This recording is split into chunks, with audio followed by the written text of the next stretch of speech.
The Texas Chainsaw Massacre.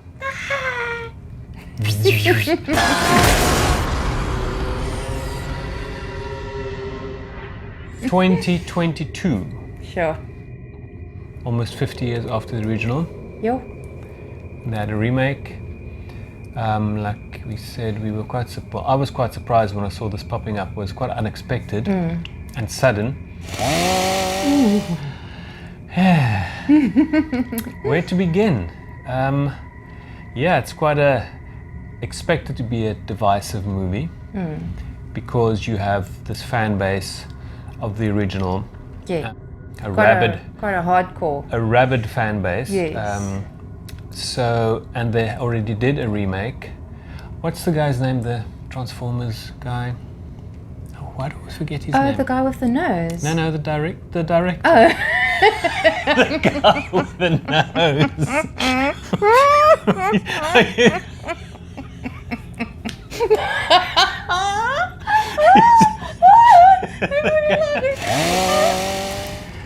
Okay, the guy with the nose. He's Shia LaBeouf. Because they had these shots. He also had these gigantic nostrils, especially if you see it in the cinema. Anyway, let's not get into the Transformers. No. But Michael Bay, Yes. the director of the Transformers movies, he was the producer responsible for remakes like the Texas Chainsaw Massacre in the early 2000s. Oh, the one with Renee Zellweger. No. That wasn't a remake. That was the Next Generation. Yes. That was directed by the co-writer Kim Henkel, who co-wrote it with Tobe Hooper, the original one. And Tobe Hooper's died since, and Kim Henkel is involved as producer for this new version as well. Yeah. Michael Bay, he produced remakes of all these very famous horror movies like Texas Chainsaw Massacre and Friday the 13th, which we still haven't watched. We actually spotted it on Netflix the other day, and we should check it out. Oh yes, that's right. I'm constantly confusing the fan movie with a. Oh, because it was that good. Jason Rising. Yeah, it was that good. No, I'm talking about the Michael Bay remake. Yes. But those were kind of made as these standalone remakes, but then prequels and sequels and stuff came out of that as well. Including the Texas Chainsaw 3D, and for some reason I cannot remember if I actually saw the Leatherface movie. Yes, you were wondering about that. I think I saw it was 2017. Yes. I cannot remember. Did I see it? Well, it didn't make an impression then. Well, I don't know. I looked through my reviews as well. If I wrote a review on it and I didn't, but it doesn't mean I didn't see it. Yes. So, but now this one, something that bugs me is like when the movie The Thing came out, it was just billed as The Thing. So you expected it to be a remake, and it ended up being a prequel. A prequel, yes. Which I found very cool. Yeah, it was cool. The digital effects was crap compared to the original thing. Yes, and I was quite shocked that they did use, and originally they did do Apparently a few things in camera. They did prosthetic effects and then replaced it for some dumb reason. It's bizarre. But yeah, I'd like to see the original version. But besides that, so that was called The Thing, but it's not a remake. So they should have called it something else. Yeah. Scream, the fifth Scream, it's not called Scream 5, it's called Scream. So Yes. that's the original one. Bit confusing. There's a TV series called Scream as well, based on the original. And now this the original Texas Chainsaw Massacre was called The Texas Chainsaw Massacre. 2 words. The remake was the Texas was it just Texas Chainsaw? Or it was the Texas Chainsaw Massacre. This one is Texas Chainsaw Massacre. So they just removed the. Yes. I guess that's And in effect, it's a continuation.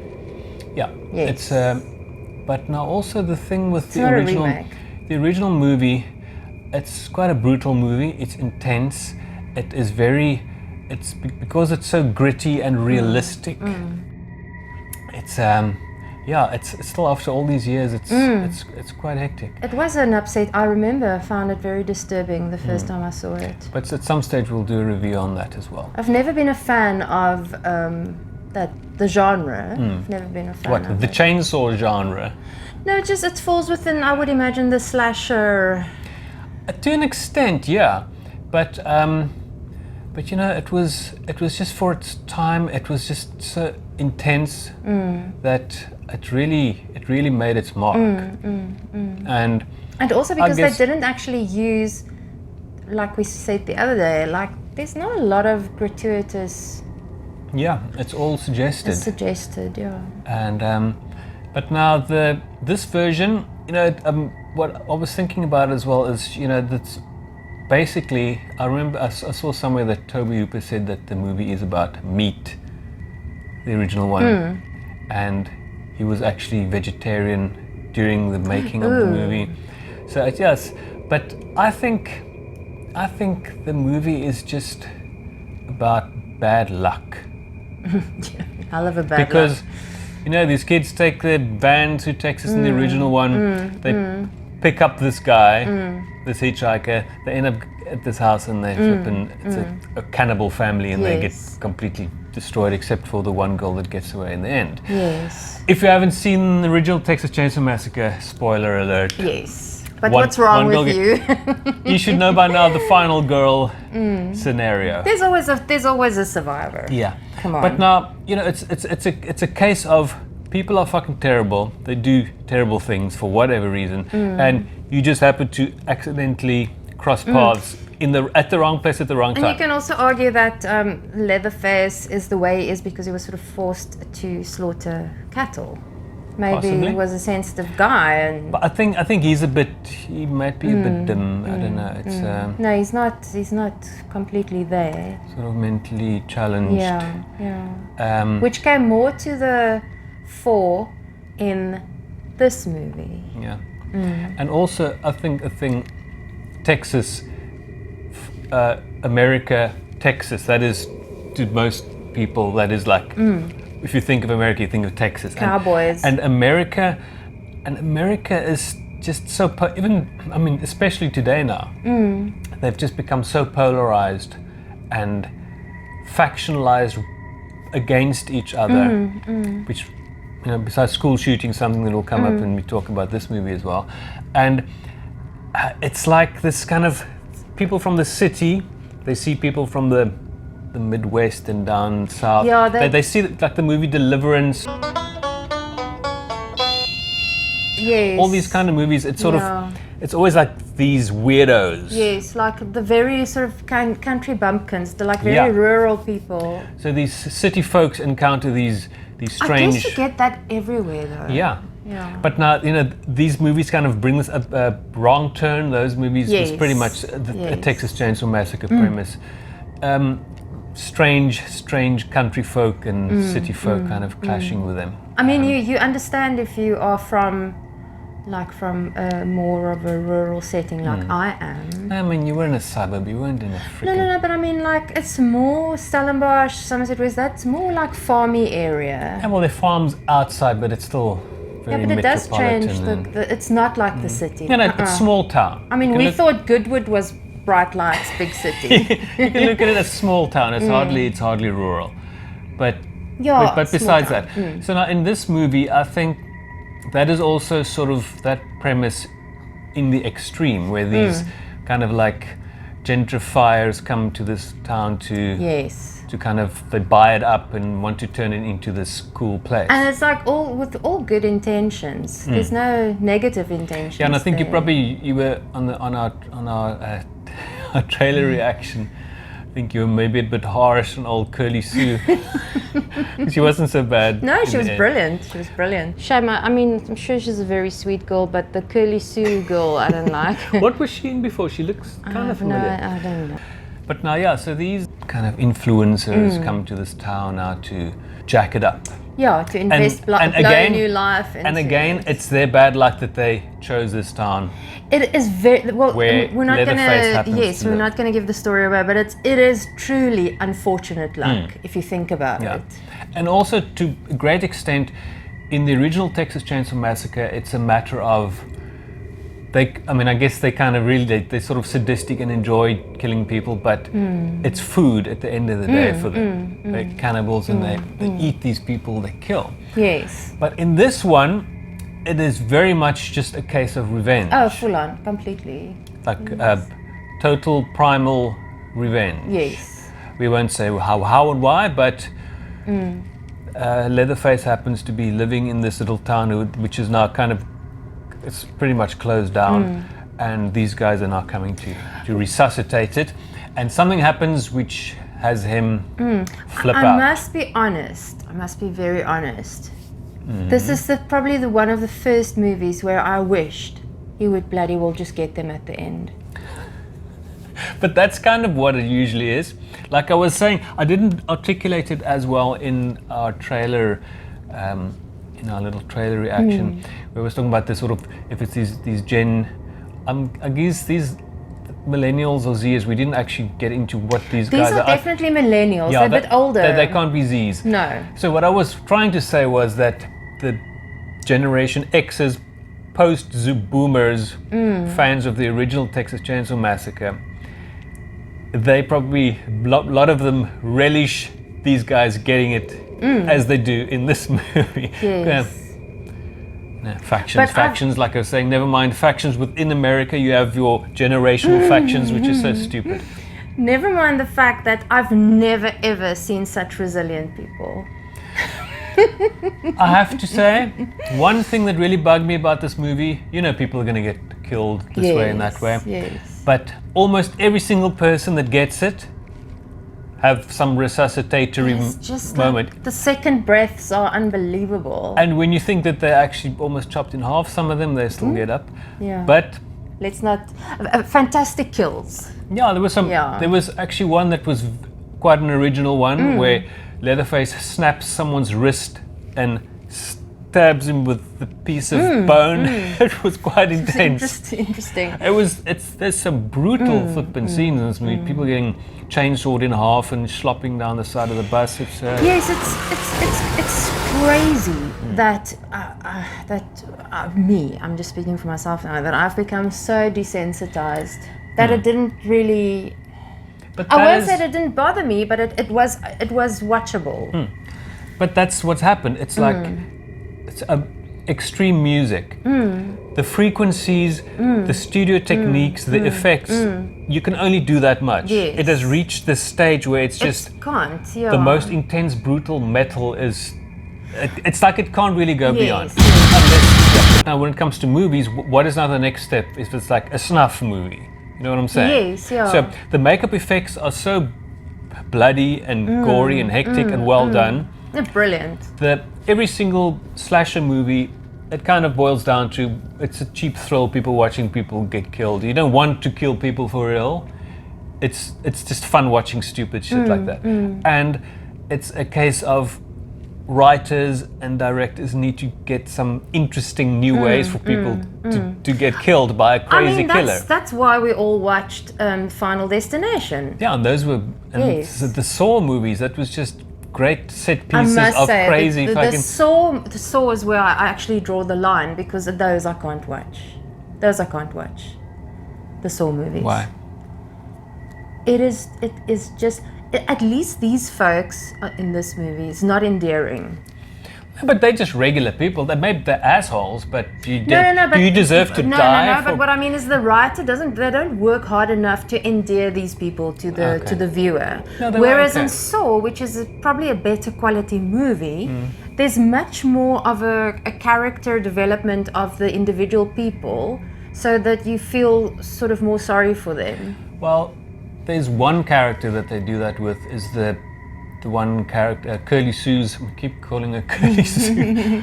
His sister is a school shooting survivor. That is the one, well, for me, the only one that I truly felt, shame, okay. But I mean, feel for her. People are, if you're in your late 20s and your 30s, you're like a wise ass. You think you're fucking cool. So it's just regular people. No, for sure. But just because you're kind of a bit of a dick, maybe you don't deserve to die. But like I said, something happens in this movie that kind of forces Leatherface to find his chainsaw and go after these people. I do feel, at one point, empathy for him. I saw so many comments the weekend that same weekend even. Some people say, it was the biggest load of shit. Other people said, hey, no, cool, I enjoyed it. So it was it was very polarized. Yes, similar to Halloween. I didn't see too many people that loved it. I can't say that I loved Dwayne it. Steeler, I know he loved it. Is it? He enjoyed it. He really enjoyed it. Okay. Yeah. So, Dwayne Steeler is a mutual friend from Troma. Yeah, he was involved with Shakespeare Shitstorm. of course. Yes, yeah, and he really enjoyed it. Yeah, I mean, you know, it's the problem. The problem with this movie is that it has this legacy attached to it. If this was not called Texas Chainsaw Massacre, Yeah. it would have been a cool movie. But now it has this baggage that you now kind of have to measure up to. And I do feel that they felt in a way forced to live up to the Halloween Kills idea. yeah, we didn't get to that. The survivor, Sally, from the original Texas Chainsaw Massacre. The original. She's older and I think she became a ranger or Texas something. Ranger, and yes. she's been kind of looking for Leatherface all her life. Sally, I'm afraid your old friend's back. This incident happens that kind of brings him out of hiding, as it were. That's right. And she gets onto it, and I have to say I wasn't satisfied with that whole part of it. No. It was felt it was underwritten Yes, it didn't. and underutilized. Underutilized completely. So I felt that they could have introduced the character earlier on in the. that could have been plots. the best part of it. But then everyone would have said, "Oh, it's Halloween." I've waited for him. So I can kill him. Halloween remake. They were sort of rerun. between a rock and a hard place, I guess, with it. But it could have been better, that Yeah. whole scenario. And South African born actress Alice Krige. Yeah. She's in it as well. What are you doing in our house? You really shouldn't be here. She's brilliant. I love her. And technically, she's in the whole movie. Yeah, that's all I have to say about that. She's got a small role, but she's in the whole movie. But the Leatherface was very convincing, very dark, and I must say, like when I saw the trailer, I was like, oh my word. But the trailer did not do the movie justice. But like I always say, I do not want to watch trailers because it can spoil the movie for me in so many ways. It won't prevent me from watching something, but it can give away too much. But like in the trailer we complained about, that one shot Which I could have left. in the dry sunflower thing where Leatherface pops up, it just looked it's so comical. They could have just cut it out. There was no point. No, it had no function. No, it was an image in the director's head that he liked, and that they he did enjoyed, that. yeah. So Yeah, I think you're right. what can you do? What can you do? Some hectic scenes. It's definitely not for the youngsters. Oh no. It's hectically bloody, and obviously the joke of you'll get cancelled, bro, if you try anything. Try anything and you're canceled, bro. And he gets into the bus and everyone's got their phones on him with their live streams. That was funny. And a bit of a jab at how stupid this entire stream every little fucking thing onto your social media. That was very much sort of holding up a mirror Yes. to society. But I sort of expected less from that scene, and that scene actually delivered. Yeah.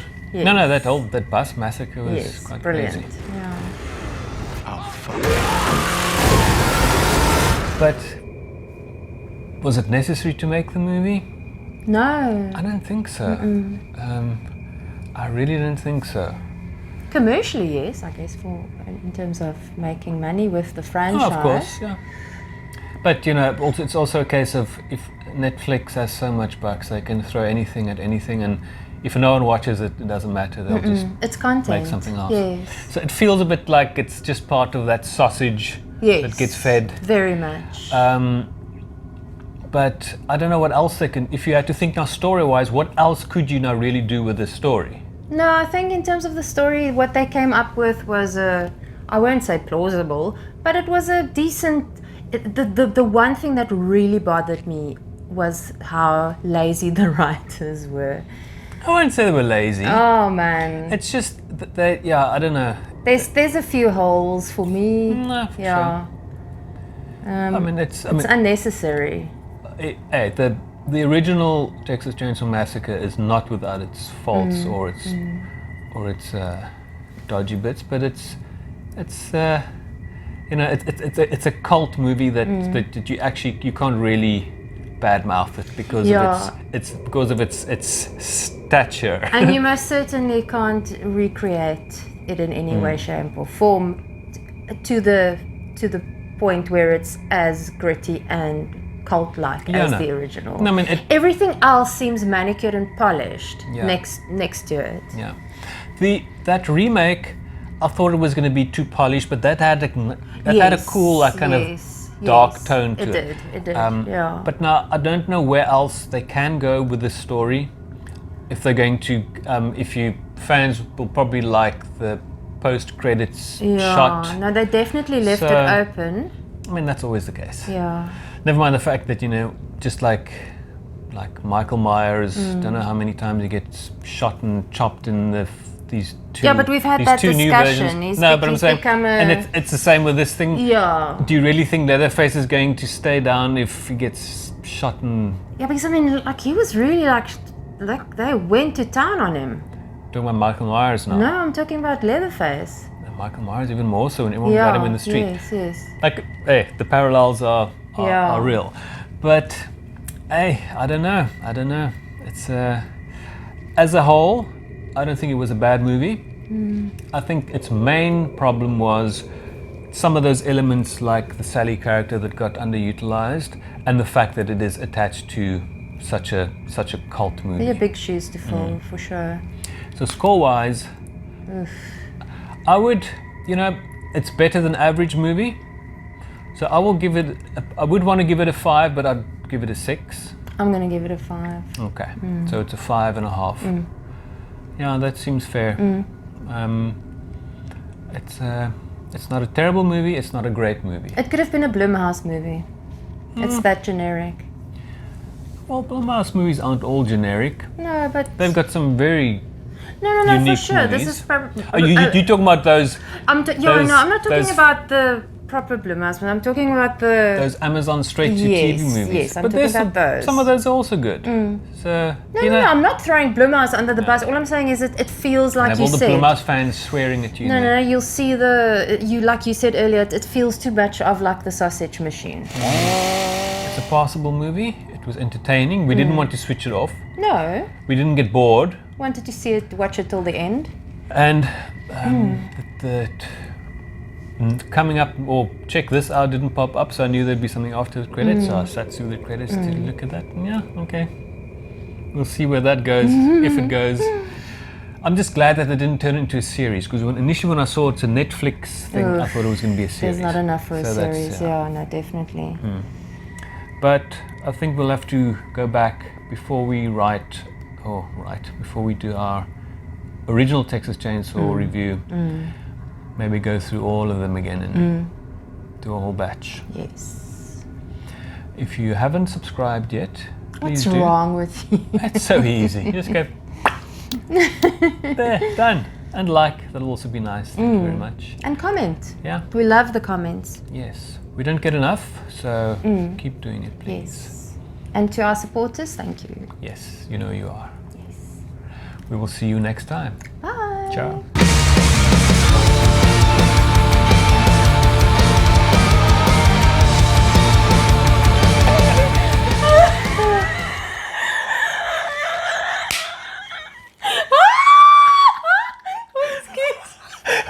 Get out. Someone opened the valve there in the factory.